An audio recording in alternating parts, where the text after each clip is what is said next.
कृष ने अभीरा से कहा कि वह उसे थप्पड़ मार दे।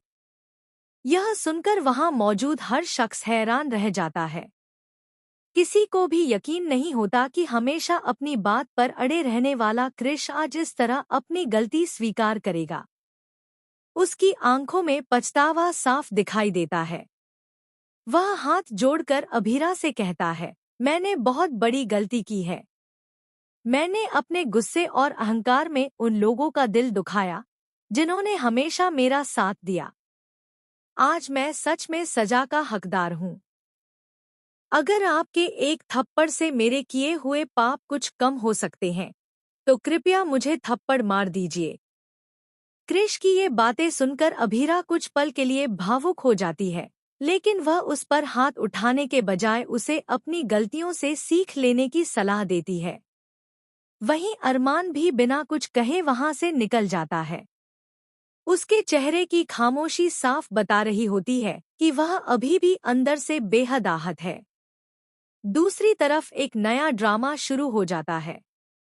आर्यन दिशा के पास पहुंचता है और उससे कहता है, तुम प्लीज यहाँ से चली जाओ। अरमान और अभीरा की जिंदगी में अब और परेशानी मत बढ़ाओ।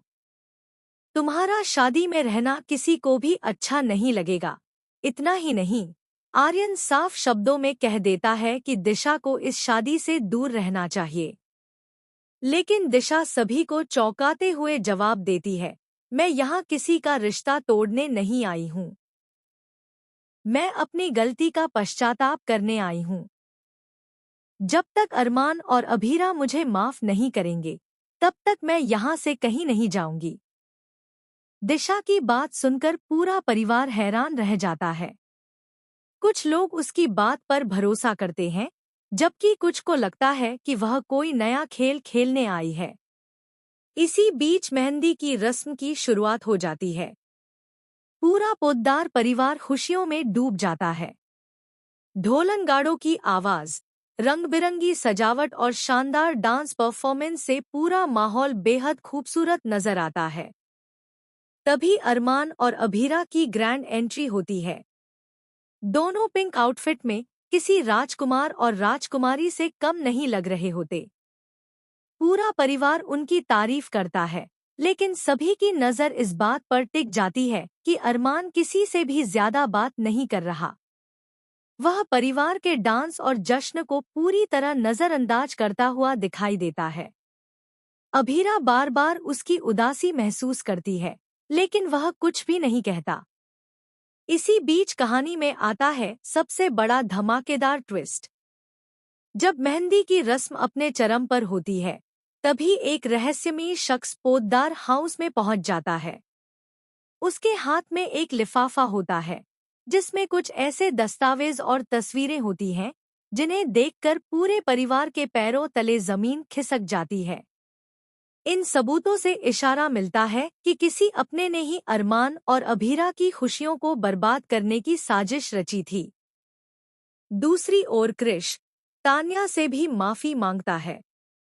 वह वादा करता है कि अब वह कभी उसका भरोसा नहीं तोड़ेगा। तान्या उसकी बातें सुन तो लेती है, लेकिन उसे माफ करने का फैसला तुरंत नहीं करती। उसके दिल में अब भी दर्द और नाराजगी बाकी है। ऐसे में दोनों के रिश्ते का भविष्य अधर में लटक जाता है। इसी दौरान दिशा की एक संदिग्ध हरकत सभी का ध्यान अपनी ओर खींच लेती है। वह चुपके से किसी अनजान व्यक्ति से फोन पर बात करती दिखाई देती है। उसकी बातों से ऐसा लगता है कि मेहंदी की रस्म के बाद कुछ बहुत बड़ा होने वाला है। यह देखकर आर्यन को उस पर शक होने लगता है और वह चुपचाप उसका पीछा करने का फैसला करता है। अब आने वाले एपिसोड में देखने वाली बात यह होगी कि क्या कृष और तान्या के रिश्ते में फिर से प्यार लौट पाएगा? क्या दिशा सच में बदल गई है या वह किसी नई साजिश का हिस्सा है? आखिर वह रहस्यमयी शख्स कौन है, जिसने पोद्दार परिवार की खुशियों के बीच ऐसा तूफान ला दिया? और सबसे बड़ा सवाल, क्या अरमान और अभीरा की शादी बिना किसी रुकावट के हो पाएगी या फिर मंडप में एक ऐसा राज खुलेगा जो सबकी जिंदगी हमेशा के लिए बदल देगा? इन सभी सवालों के जवाब आने वाले एपिसोड में मिलने वाले हैं, जहां हर पल एक नया ट्विस्ट और हर सीन एक नया धमाका लेकर आएगा।